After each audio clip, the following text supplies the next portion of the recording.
कैसे हैं आप सब? आई होप आप लोग सब ठीक हैं। बहुत ह्यूमिड है, बादल है और आज हम जर्नी करेंगे 12215 दिल्ली सराय रोहिला बांद्रा टर्मिनस गरीब रथ एक्सप्रेस। ये ट्रेन टाइम तो काफ़ी लेती है क्योंकि अभी हम चलेंगे 8:55 को और अगर आप बांद्रा टर्मिनस तक जा रहे हैं तो बच जाएंगे 7:30, तो ऑलमोस्ट 23 घंटे करीब पकड़ लीजिए।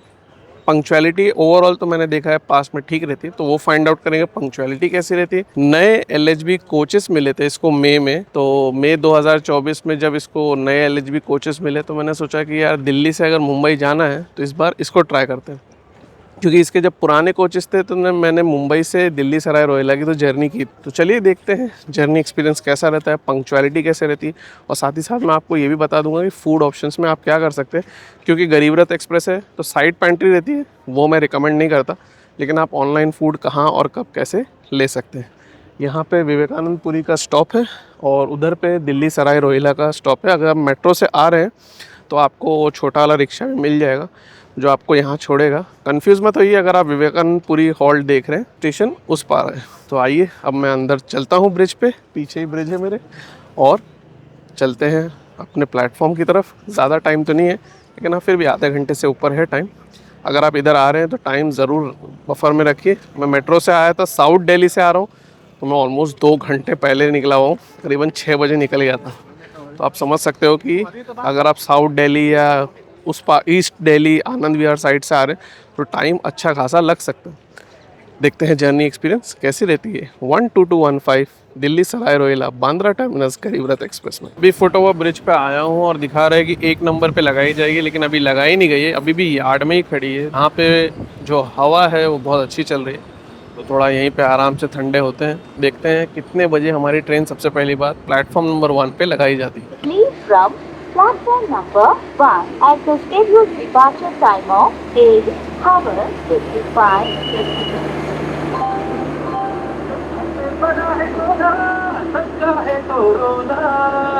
टाइम बचा है सिर्फ 20-25 मिनट के आसपास, और अगर आपका G20 या ऐसे कोच है तो वो एकदम पीछे आएगा, और अगर आपका G1 या उस तरफ कोच है तो वो नंबर्स के हैं तो एकदम आगे रहेगा। इस वक्त G8 ये सब जा रहे हैं। अब चलिए लोको आता है तो मैं आपको लोको भी दिखाता हूँ। जनरली WP5 रहता है, लोको देखते हैं और फिर चलेंगे अपने कोच पे। Sarai Rohila Bikaji Intercity Superfast Express via Rewari, Roharu, Ratanganj Metro. Train Farooq Nagar, Delhi Sarai Rohila.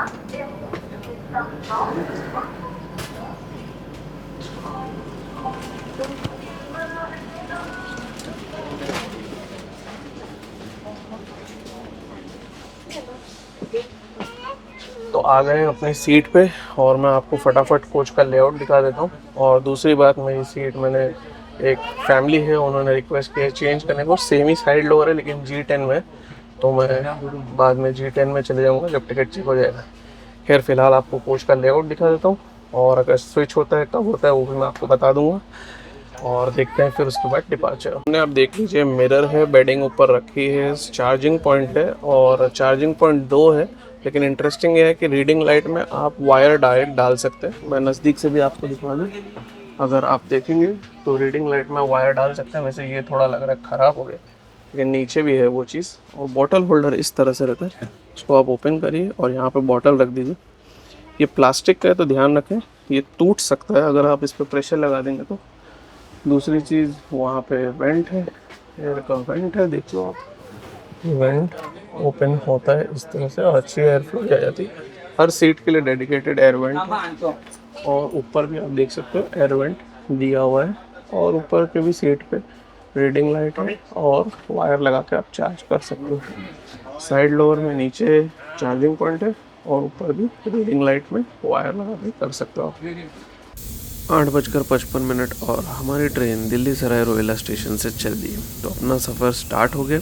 एक ख़ास बात मैं बताना भूल गया था स्टार्ट ऑफ द जर्नी में, ये तो बेडिंग अभी तक लोड भी नहीं किए और यहाँ पे ऐसे ही फेंक दी। खैर वो ख़ास बात ये थी कि इस जर्नी की रिक्वेस्ट भी आई थी, तो हमारे एक व्यूअर थे, वो चाहते थे कि ये ट्रेन में मैं जर्नी करूं क्योंकि इसमें नए LHB कोचेस होंगे। तो चलिए इस रिक्वेस्ट को भी पूरा करते हैं और साथ ही साथ एक्सप्लोर भी करते हैं कैसी है जर्नी।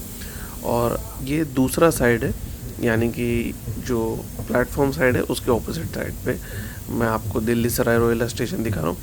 यहाँ से गुड़गांव तक मैं ज़्यादा बाहर का नहीं दिखाऊंगा क्योंकि वो ज़्यादा सेफ़ नहीं रहता है। यहाँ पे काफ़ी टाइम ऐसा रिपोर्ट किया गया है कि मोबाइल स्नैचिंग ये सब चलती है। फिर भी मैं आपको अगले स्टॉप्स और गुड़गांव का भी स्टॉप मैं आपको साथ शेयर ज़रूर करूँगा। का पहला स्टॉप दिल्ली कैंट है, जो कि ज़्यादा दूर नहीं, आई थिंक 9 किलोमीटर दूर है, और उसके बाद आता है गुड़गांव। तो मेरे समझ से टिकट चेक तो शायद गुड़गांव के बाद ही होगा, फिर उसके बाद शायद आई थिंक 50+ किलोमीटर्स का नॉन स्टॉप रन है अलवर और जयपुर के दरमियान, और उसके बाद ट्रेन का रन थोड़ा ज़्यादा लंबा रहता है। और स्टॉप्स तो काफ़ी हैं, 17 स्टॉप्स हैं आई थिंक दिल्ली सराय रोहिला से बांद्रा टर्मिनस के बीच में। ये तो बहुत बड़ा एक सिग्निफिकेंट फ़र्क है। अगर आप इस ट्रेन से जा रहे हैं या दूसरी गरीब रथ से जा रहे हैं, उसमें आपको स्टॉप्स का ऐसा एहसास ही नहीं होगा, क्योंकि उसमें तो शायद आई थिंक 5-6 स्टॉप ही हैं, उससे ज़्यादा तो है ही नहीं। तो 2 टाइम्स ऑलमोस्ट 3 टाइम्स स्टॉप्स हैं इस वाली गरीब रथ में, इसीलिए इसकी प्रेफरेंस भी उस गरीब रथ के बाद ली जाती है। लेकिन इसके रनिंग डेज ज़्यादा है उस गरीब रथ से, और इसमें डिमांड अलवर जयपुर से काफ़ी ज़्यादा है। काफ़ी ज़्यादा लोग गुड़गांव और दिल्ली कैंट से प्रेफर करते हैं, क्योंकि उनको अगर हज़रत निज़ामुद्दीन या नई दिल्ली से ट्रेन पकड़ना हो तो काफ़ी टाइम लगेगा। तो वो 2-2.5 घंटा एक्स्ट्रा पकड़ना, और फिर भी टाइम तो बचता है कि ये ट्रेन तो भाई साहब इसका टाइम बहुत है। तो मुझे उम्मीद तो है कि पंक्चुअलिटी में कोई परेशानी नहीं होनी चाहिए, लेकिन फिर भी इंडियन रेलवेज में आजकल कुछ भी होता है। तो क्या होता है, कैसा रहता है, वो सफ़र पूरा फाइंड आउट करेंगे। पहले देखते हैं हमारा स्टॉप जो है दिल्ली कैंट पे।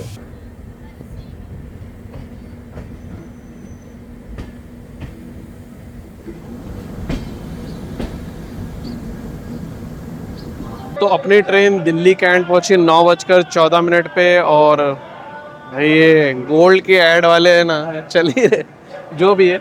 यहाँ पे काफ़ी लोग चढ़ते हैं और यहाँ पे काफ़ी लोग उतरते भी हैं अगर आप दिल्ली की तरफ आ रहे हैं तो। और अभी मेरे समझ से ज़्यादा देर तो नहीं रुकेगी, 2-3 मिनट के हॉल्ट के बाद ही चल देना चाहिए।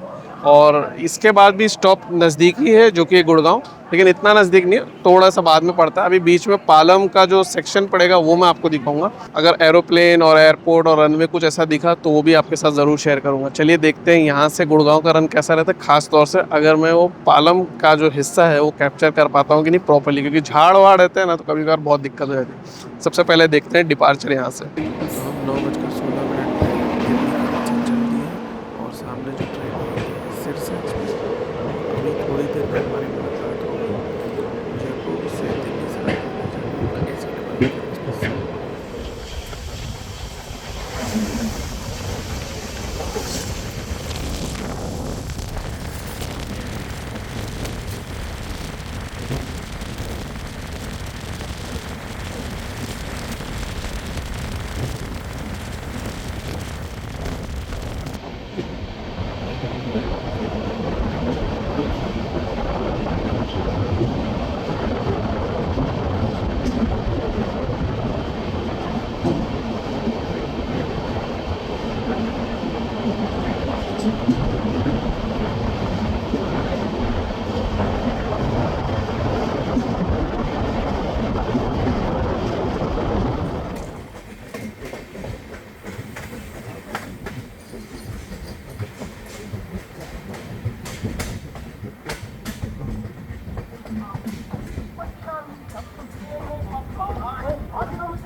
तो अभी हमारी ट्रेन गुड़गांव पहुंची है। यहाँ पे हम पहुंचे हैं 9:30 के बाद, तो ज़्यादा डिले नहीं है, 4-5 मिनट का ही है। और इंटरेस्टिंग बात ये थी कि मुझे लग रहा था कि मेरी 67 है और 63 है, उसमें थोड़ा सा कन्फ्यूजन हो गया। मैंने जब बुक किया था तो साइड लोअर का ऑप्शन चूज़ किया था, तो आई थिंक वो पुराने वाले अरेंजमेंट से साइड लोअर थी, और अब जब मैं सीट पे आया हूँ तो वो बन गई है अपर बर्थ। तो ये थोड़ा इंटरेस्टिंग है, मुझे अपर बर्थ थोड़ी सही नहीं लगती। खैर देखेंगे, अगर उन फैमिली को चेंज करना हो तो कर लेंगे, नहीं भी करना होगा तो कोई बात नहीं, क्योंकि फ़िलहाल तो मुझे राजस्थान एंजॉय करना है। और इस ट्रेन से आपको राजस्थान बहुत ही अच्छा देखने को मिलेगा, क्योंकि रात के 8 बज जाएंगे जब आप अबू रोड पहुँचोगे, और तब भी आप राजस्थान में ही रहोगे। तो ये ट्रेन से एक ज़रूर बहुत बड़ा बेनिफिट ये है कि अगर आपको राजस्थान एक्सप्लोर करना हो, अपने सीट पर बैठे बैठे एक्सप्लोर करना हो, तो भी बढ़िया ट्रेन है। चलिए अभी बहुत सारी ट्रेन से क्रॉसिंग होगी, AC डबल डेकर एक्सप्रेस है, वंदे भारत एक्सप्रेस है, और यही वाली गरीब रथ जो दिल्ली सराय रोहिला जा रही है उससे भी होगी। तो देखते हैं कौन कौन सी कैप्चर कर पाते हैं और क्या क्या क्रॉसिंग रहती है। यहाँ से अलवर के लिए जो रन है वो आई थिंक 80 और किलोमीटर ऐसे है, तो रन तो वो अच्छा रहना चाहिए और बीच में रुकावट ना रहे, तब तो मज़ा ही अलग रहता है। वो भी फाइंड आउट करते हैं कैसा रहता है।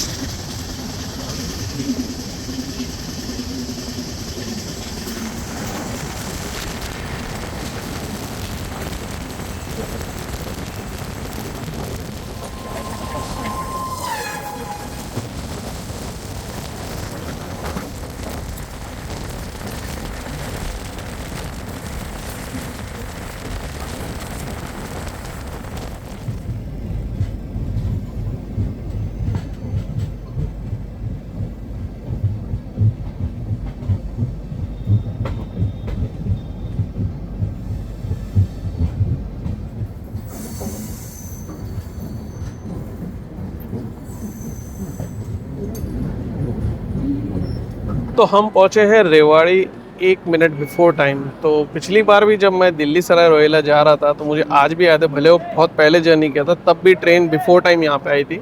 और अभी मैं इस साइड इसलिए खड़ा हूँ क्योंकि यहाँ पे सामने वाले प्लेटफॉर्म पे वंदे भारत एक्सप्रेस आने वाली है जो अजमेर से चंडीगढ़ जाती है, तो उसका तो अराइवल देखेंगे ही।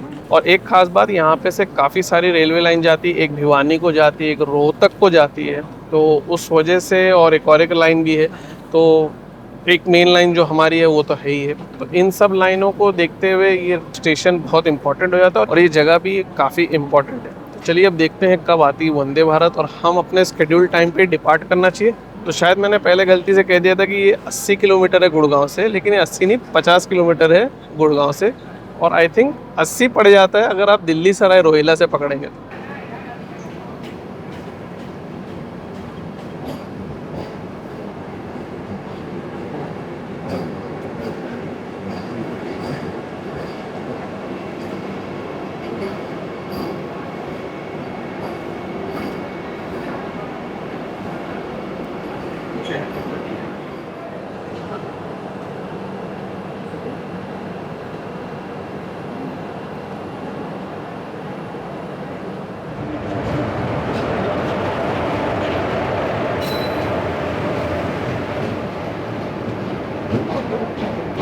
ये जो ट्रेन है ये है पुरानी Delhi Rewari passenger special 04433 I think. और अगर आपको जयपुर पे खाना मंगाना है तो आप यहीं पे ऑर्डर कर लीजिएगा। अगर आप अलवर तक रुकेंगे तो ऑनलाइन ऑर्डर शायद नहीं हो पाए, तो आप जैसे ही रेवाड़ी पहुँचे आप ऑनलाइन खाना ऑर्डर कर दीजिएगा। और मेरे हिसाब से सबसे अच्छे ऑप्शंस भी आपको जयपुर में मिल जाएंगे, काफ़ी इंपॉर्टेंट स्टेशन भी है, शहर भी, और राजस्थान का कैपिटल भी है, तो उस हिसाब से मेरे हिसाब से बेस्ट प्लेस है अगर आपको खाना वहाँ पे मंगाना हो। मैंने तो अपना खाना खुद लाया है, तो इसलिए मैं तो अभी इस जर्नी में तो कुछ नहीं मंगाने वाला, लेकिन मेरे हिसाब से वही बेस्ट ऑप्शन रहेगा। साइड पेंट्री कहीं से खाना लेके आता है, तो कहाँ से लाता है वो नहीं मुझे पता, लेकिन वो भी वो खुद नहीं बनाते हैं, पेंट्री कार में भी नहीं बनता, वो कहीं कोई बेस किचन से किसी कॉन्ट्रैक्ट से ही लेके आते हैं। और अगर आपको प्राइसिंग कुछ गलत लग रही है, क्वालिटी कुछ गलत लग रही है, तो कंप्लेन कर दीजिए। रेल मदद पे आप कंप्लेन कर सकते हैं, ट्विटर हैंडल पे भी कर सकते हैं, 139 पे भी कर सकते हैं, जो आपको ईजियर और कन्वीनियंट रहे। और अब यहाँ से हम देखते हैं हमारा डिपार्चर जब भी होता है, क्योंकि अभी 5 मिनट ऊपर हो चुका है स्केड्यूल्ड डिपार्चर टाइम से, तो हम ऑलमोस्ट 10 मिनट के ऊपर रुक चुके हैं। क्यों रुके हुए हैं पता नहीं, जो भी वजह। अब देखते हैं यहाँ से डिपार्चर, और यहाँ से अलवर डायरेक्ट हमारी ट्रेन जो रन करेगी वो 75 किलोमीटर है। मुझे उम्मीद तो है कि जैसा अभी तक रन था वैसे ही करे, तो मज़ा तभी आता है, वरना तो भाई साहब क्या ही कहना। जो भी है फाइंड आउट करते हैं कब हम पहुँचते हैं अलवर, और यहाँ से कितने डीले के साथ हम डिपार्चर लेते हैं।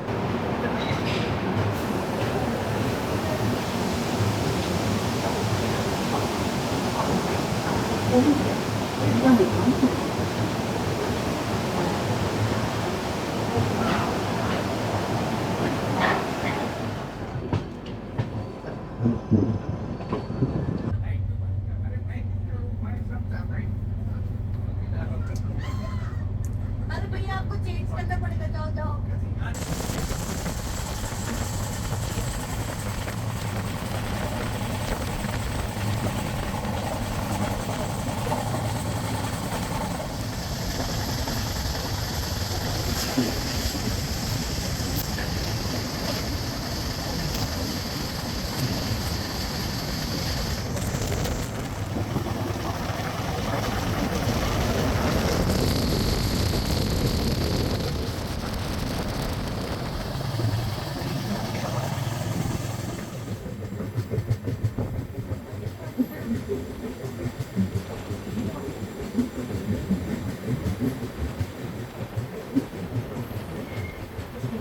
आई होप आपको जो पहाड़ के सीन दिखाया वो पसंद आया हो। हम पहुँचे हैं अलवर 6-7 मिनट लेट, ज़्यादा लेट नहीं है। और भाई वो सीन्स जो थे ज़बरदस्त थे। एक्चुअली अगर बारिश पड़ी रहती और थोड़ा सा पानी गिर रहा होता पहाड़ पे तो फिर तो और भी खूबसूरत लगता। खैर राजस्थान में थोड़ी सी बारिश तो कम ही होती है, ये थोड़ी सी कहीं कुछ लोगों को बुरा ना लगे, कभी कभी कुछ जगहों पे बहुत कम होती है। खैर ये शहर बहुत ही इम्पोर्टेंट है हिस्टोरिकली भी, और कहा जाता है ये वन ऑफ द ओल्डेस्ट शहर है राजस्थान का। तो भाई इसकी अहमियत अलग है। यहाँ से एक रेलवे लाइन मथुरा से आती है, तो मथुरा अलवर जो ट्रेन जाती हैं वो एक्चुअली यहीं से लाइन चेंज करती हैं। और अब यहाँ से हमारा डायरेक्ट रन है जयपुर के लिए। तो जयपुर हमें पहुँच जाना चाहिए टाइम पे, या 5-6 मिनट ऐसे ही, कुछ लेट रहना चाहिए तो रहना चाहिए।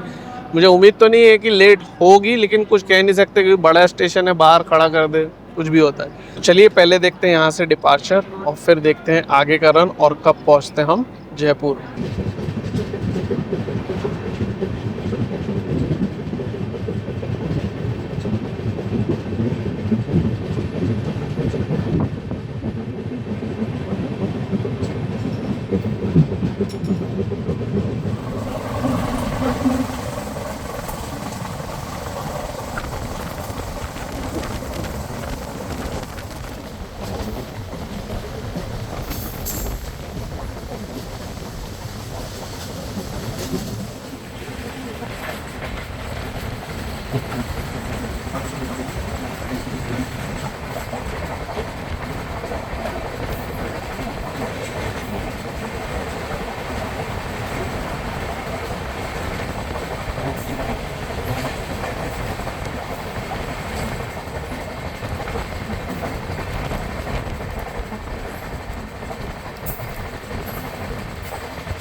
अब हम गांधीनगर जयपुर यानी कि जयपुर जंक्शन से जस्ट एक स्टॉप पहले जो है वो हम क्रॉस कर रहे हैं। और यहाँ पे हम 25 मिनट से ज़्यादा बिफोर टाइम, तो ये काफ़ी इंटरेस्टिंग है।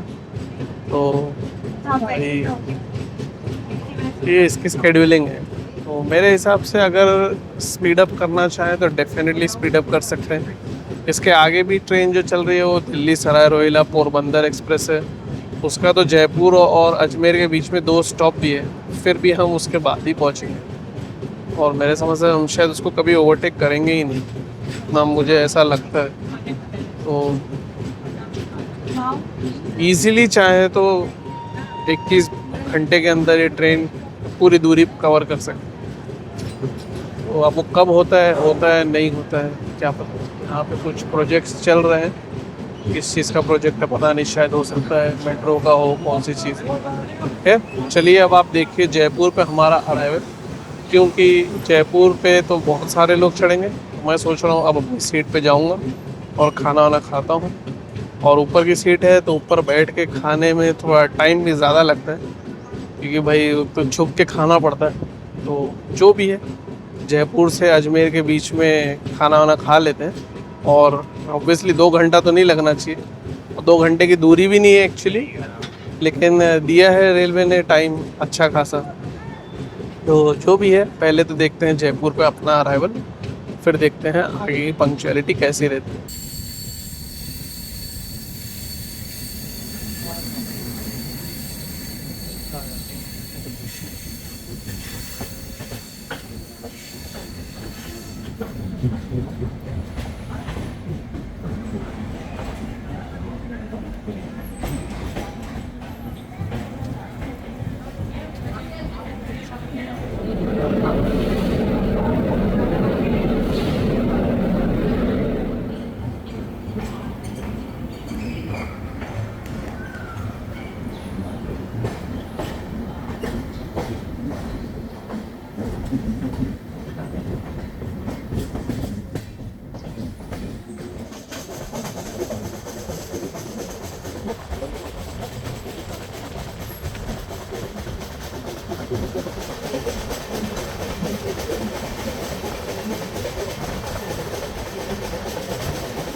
खाना खा लिया है और अब चलते हैं बाहर, कुछ नज़ारे देखते हैं, कुछ स्किप्स देखते हैं और कुछ क्रॉसिंग्स भी देखते हैं, क्योंकि Pooja express, Aravali express, Ranikhet express, ये कुछ ट्रेन्स हैं जो क्रॉस करेगी।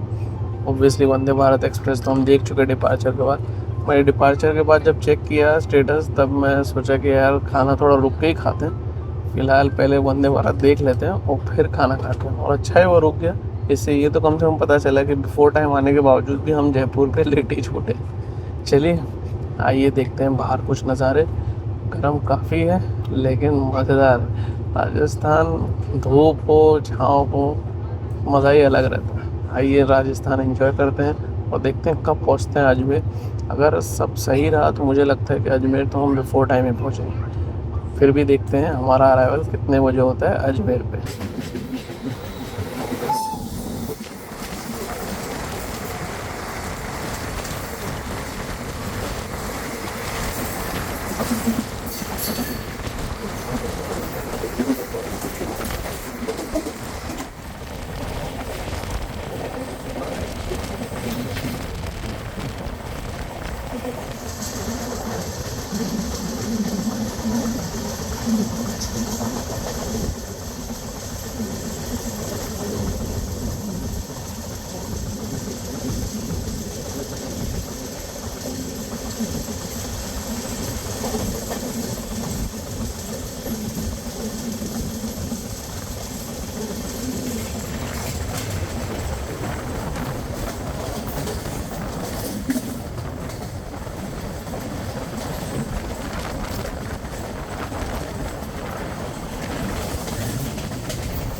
तो वो थे कुछ इंटरेस्टिंग स्किप्स और क्रॉसिंग्स और काफ़ी गर्म था, लेकिन अजमेर पे तो मौसम ही पूरा दूसरा है।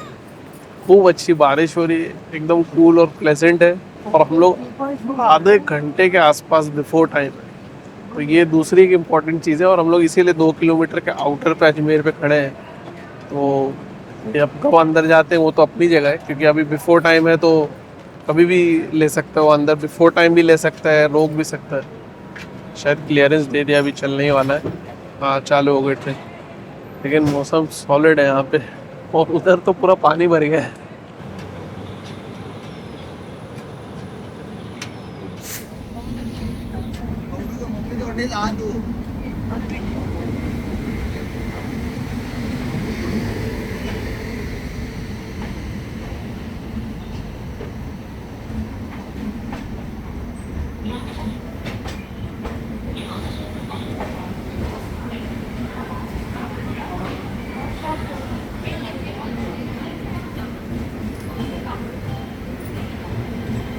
फाइनली कंट्रोलर्स ने डिसाइड किया कि हम पहुंचेंगे सिर्फ 1 मिनट बिफोर टाइम। तो भाई ये था हमारा अराइवल। और आपने जो ट्रेन साथ में देखी थी वो तो ऑब्वियसली शताब्दी एक्सप्रेस है, जो नई दिल्ली जाने वाली है और अजमेर से स्टार्ट होती है।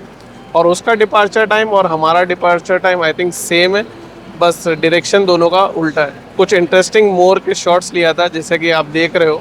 कोशिश यही किया था कि जितना हो सके कैप्चर कर सकूं, क्योंकि शायद इस मौसम के चलते वो सब आ गए थे इधर पे, यानी कि ओवरहेड वायर के पास। काफ़ी बढ़िया ये शॉट मिल गए थे, लेकिन पता नहीं आपको कैसा लगा, मुझे कमेंट सेक्शन ज़रूर बताना। मुझे तो बहुत अच्छा लगा इतने नज़दीक से इतने बड़े मोर को देखना, और वो भी एक नहीं तीन तीन देखे थे मैंने, तो ये अच्छा लगा। और अब देखते हैं यहाँ से हमारा रन कैसा रहता है। यहाँ से स्टॉप तो डायरेक्ट है फालना, लेकिन हम पोरबंदर वाली गाड़ी के पीछे ही चलेंगे जो दिल्ली सराय रोहिला से ही चल रही है हमारे आगे आगे। वो भी यहाँ पे बिफोर टाइम आई, हम भी यहाँ पे बिफोर टाइम आए, बस फ़र्क ये है हम थोड़ा कम बिफोर टाइम आए क्योंकि हम बाहर टाइम पास कर रहे थे। स्पीड अप करने की ज़रूरत है और दोनों गाड़ियों को ज़रूरत है। दोनों गाड़ियों को ऐसा चाहिए कि आधा घंटा तो एटलीस्ट ऊपर कर देना चाहिए, वो छूटे हमारे टाइम पे और हम छूटे और आधे घंटे बाद। कब करेंगे क्या है, टाइम टेबल हर साल नया आता है, बदलता किसका है आप जानते हो। खैर सुपर फास्ट का पैसा लेना है, 63 किलोमीटर पर आवर की स्पीड है, एंजॉय करेंगे। चलिए देखते हैं यहाँ से फालना का रन कैसा रहता है। आगे वाली गाड़ी के तो 2 स्टॉप है शायद फालना तक, तो हम कितना अच्छा रन करते हैं वो भी पता करेंगे। और सबसे इम्पोर्टेंटली यहाँ से हम सही टाइम पे छूटते हैं या नहीं, क्योंकि पिछली बार जयपुर पे बिफोर टाइम पहुँचे और लेट डिपार्चर हुआ, और यहाँ पे अभी बिफोर टाइम 1 मिनट तो पहुँचे ही हैं। अब देखते हैं यहाँ से कब छूटते हैं। C5 तो पूरा का पूरा खाली है, मतलब अजमेर शताब्दी में। और वैसे खाली तो नहीं ज़्यादातर चलती क्योंकि जयपुर से इसकी डिमांड बहुत ज़्यादा है, और उसकी स्पीड तो काफ़ी अच्छी क्योंकि वो एकदम शार्प जैसे ही 355 वो चल रही है। हमारी ट्रेन तो खड़ी ही थी।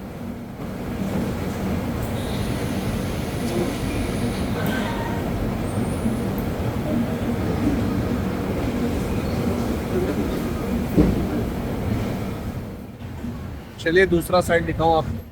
तो ये कुछ झलक है दूसरे साइड की। प्लेटफॉर्म इसमें थोड़ा सा आगे है, तो इसलिए ये पहले ही ख़त्म भी हो जाता है।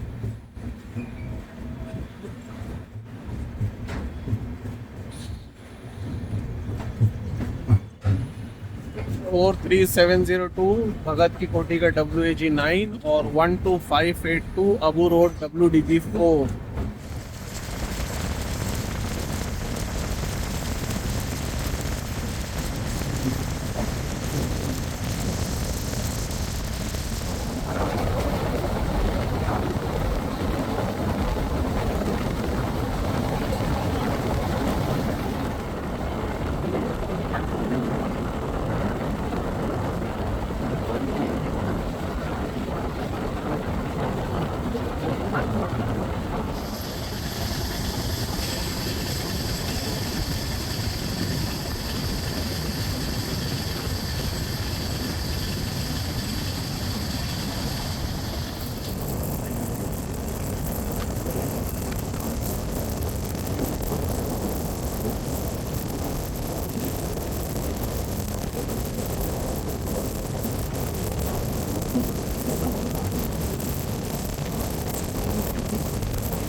तो क्या ज़बरदस्त रन था और क्या ज़बरदस्त सीन्स थे, मज़ा आ गया भाई। और दूसरी चीज़ तो जो पाइथन फ्रेट डीजल इंजन के साथ, वो भी double stack container freight. I mean मैंने तो ये पहली बार खुद पर्सनली देखा है। अगर आपने देखा हो तो मुझे ज़रूर बताना।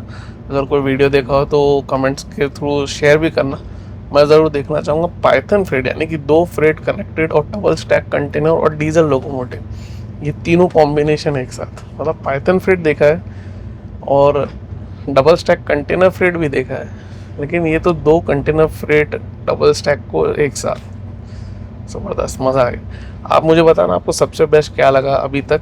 अभी हम वैसे थोड़ी देर में मारवाड़ पहुंचेंगे, तो मारवाड़ जंक्शन का मैं आपको स्किप दिखाता हूँ। मैं आपको वो भी रेलवे लाइन दिखाऊंगा जहाँ से जोधपुर जाने वाली वंदे भारत एक्सप्रेस जो साबरमती से आती है वो चली जाती। मैंने एक्चुअली जोधपुर से साबरमती वाले वंदे भारत एक्सप्रेस में जर्नी किया, वो तो वीडियो ऑलरेडी है, आप वो भी चेकआउट कर सकते हैं। उसमें सब कुछ अच्छा था, लेकिन पंक्चुअलिटी थोड़ा सा एक इंसिडेंट की वजह से गड़बड़ हो गई थी।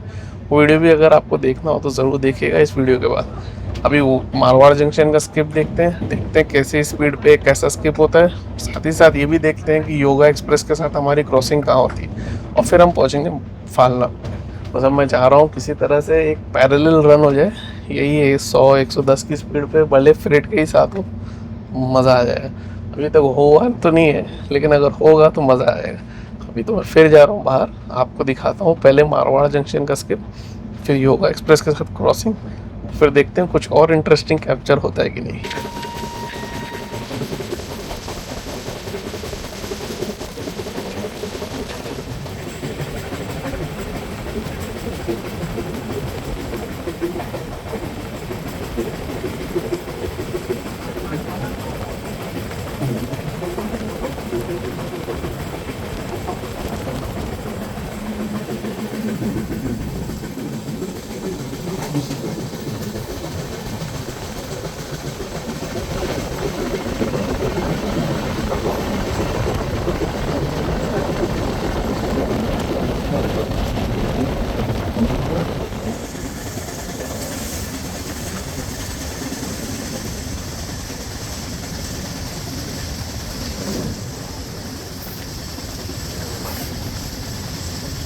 मारवाड़ के स्किप के बाद और योगा एक्सप्रेस की क्रॉसिंग के बाद तो कुछ ऐसा हाथ नहीं लगा। शाम अच्छी हो गई है और हम इस वक्त फालना के आउटर पे खड़े हैं। यहाँ से फालना शायद सिर्फ 1 या 2 किलोमीटर दूर है और शायद एक ही सिग्नल होगा, और हम आधा घंटा बिफोर टाइम खड़े हैं। तो ये आधा घंटा बिफोर टाइम का जो सिलसिला है अजमेर और यहाँ और जयपुर पे भी आधा घंटा तो नहीं था, लेकिन 20 मिनट के ऊपर था, तो टाइम टेबल चेंज करने की ज़रूरत है। सीरियसली ये गाड़ी आराम से दिल्ली सराय रोहिला से 9:30 या उसके बाद छूटे, या इवन 9:55 को भी अगर छूटे ना, पहुंच जाए। अगर टाइम टेबल थोड़ा सा ट्वीक किया जाए, देखा जाए जयपुर, अजमेर, फालना, पालनपुर का अराइवल, मारवाड़ पे क्रॉसिंग, ये सब जो इम्पोर्टेंट जंक्शन है सीरियसली सॉर्ट आउट हो सकता है। क्योंकि आगे एक बार पालनपुर क्रॉस होगा और ये जब अहमदाबाद की तरफ होती है तब फिर वहाँ पे स्कोप कोई नहीं, और वहाँ पे से डिले शुरू होता है, क्योंकि वहाँ पे ट्रैफिक भी बहुत ज़्यादा बढ़ जाती है। अहमदाबाद मुंबई तो one of the busiest route है इंडिया का, तो वो तो नहीं चेंज हो पाएगा, लेकिन डिपार्चर एक्चुअली चेंज कर सकते हैं और हर जगह पे ट्वीक कर सकते हैं। और एटलीस्ट अगर ये 10 बजे छोड़े तो सोचिए आप 1 घंटा कम रेवेन्यू बचता है। और डील मतलब हफ्ते में ये ट्रेन जो रूटीन कर रही है, रोज़ नहीं भी है लेकिन फिर भी काफ़ी अच्छी फ्रीक्वेंसी है। आना, रोज़ 1 घंटा बचना, पैसेंजर्स का बचना। देखो हर साल टाइम टेबल आता है, ये तो मैं दूसरी बार कह रहा हूँ। अब देखते हैं फालना पे कब हम पहुँचते हैं। फालना के बाद मेरे समझ से अबू रोड से पहले, फालना और अबू रोड के बीच में हमें साबरमती जोधपुर वंदे भारत एक्सप्रेस मिल सकती है, तो वो फुल ट्राई करना है कि उसकी क्रॉसिंग होती है कि नहीं। और ये एक फ्रेट जा रही है,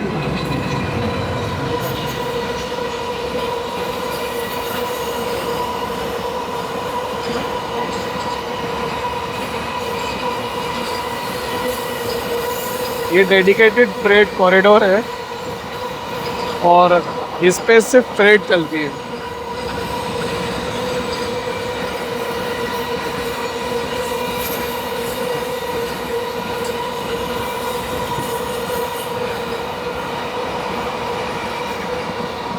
तो ये डेडिकेटेड फ्रेट कॉरिडोर है जो मैं बताना चाह रहा था। जब फ्रेट जा रही थी तो मैं सोचा कि चली जाती, फिर बात करते हैं।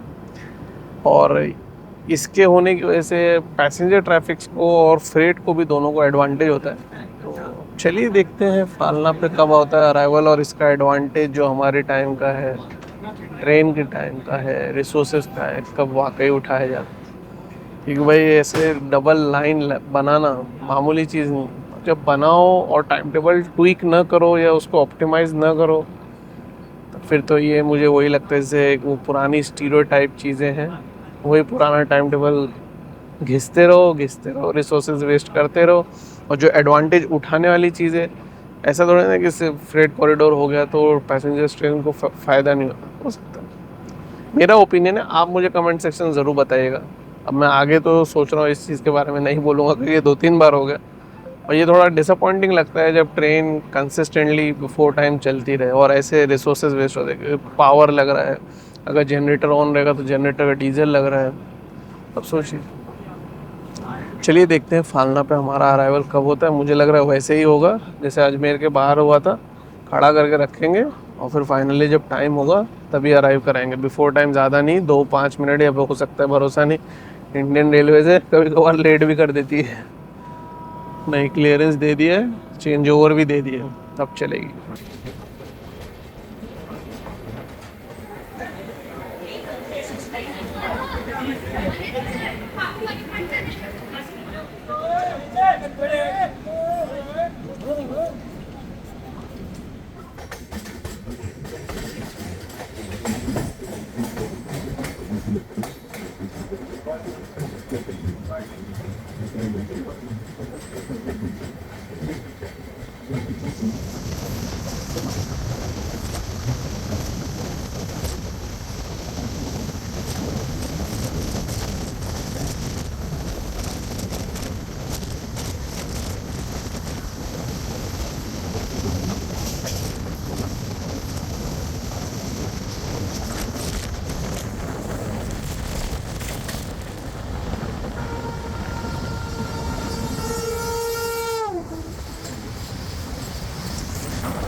Welcome the passengers arrived by this train.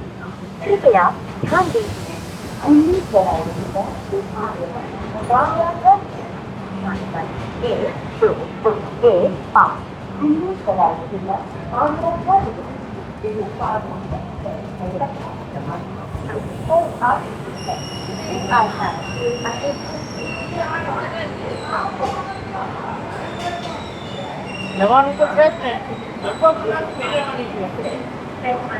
Tension ना करो।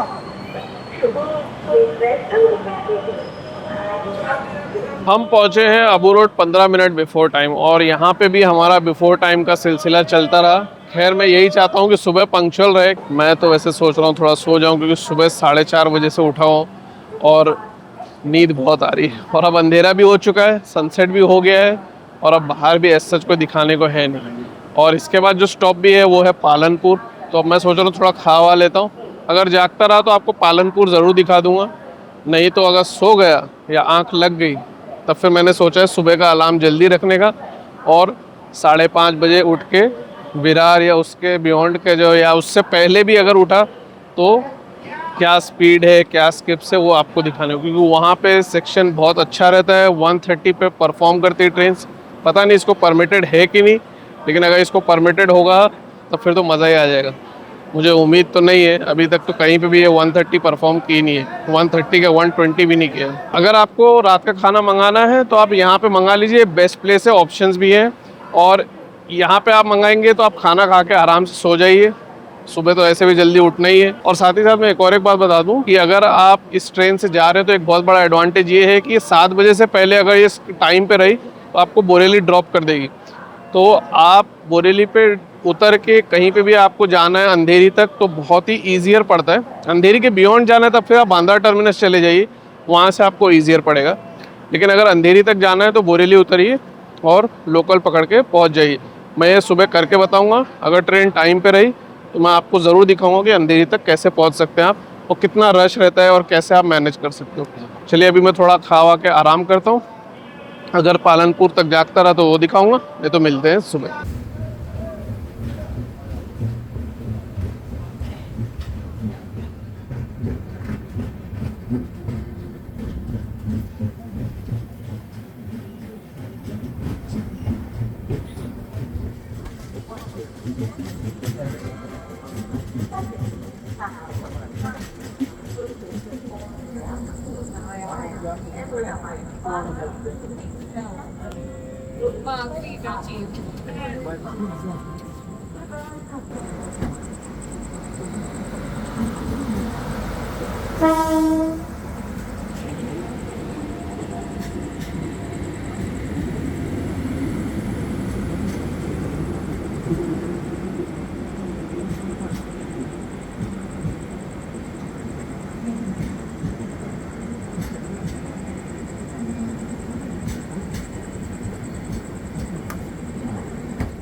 Very good morning. और इस वक्त उठ गया हूँ, फ्रेशन अप भी हो गया हूँ और कुछ इंटरेस्टिंग स्किप्स आपको दिखाऊंगा।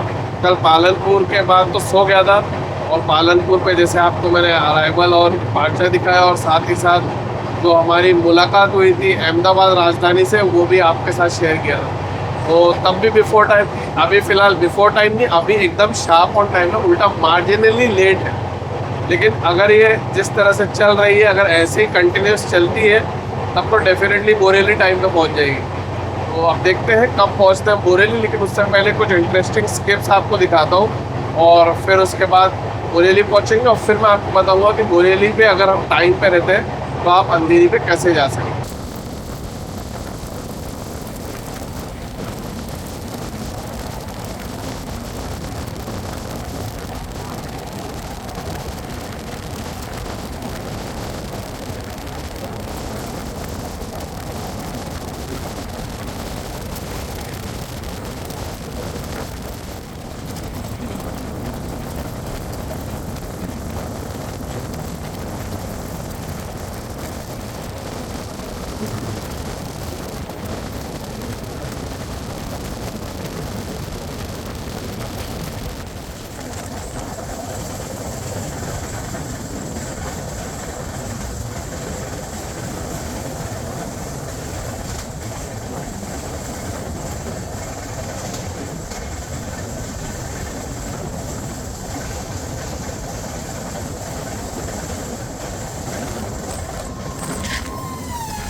अभी बोरेवली पहुँचे हैं और यहाँ पे ट्रेन आएगी अभी अंधेरी की, तो वही मैं लूँगा, क्योंकि अंधेरी तक अगर आप जा रहे हैं तो स्लो ही लोकल बेहतर भी पड़ेगी। कोई और स्टेशन भी है तो भी आपको स्लो ही लोकल पकड़ना पड़ेगा और वो थोड़ा ईजियर भी रहती है।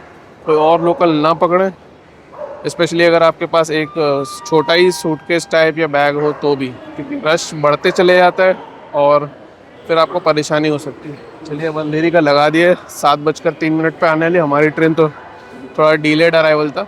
थोड़ा और पहले अराइवल रहता तो थोड़ा और अच्छे से अराइवल ले लेते शॉर्ट, लेकिन खैर जो भी है, जर्नी अच्छी थी, अभी तक कंफर्टेबल रही है। चलिए आइए देखते हैं कैसे पहुँचते हैं हम अंधेरी।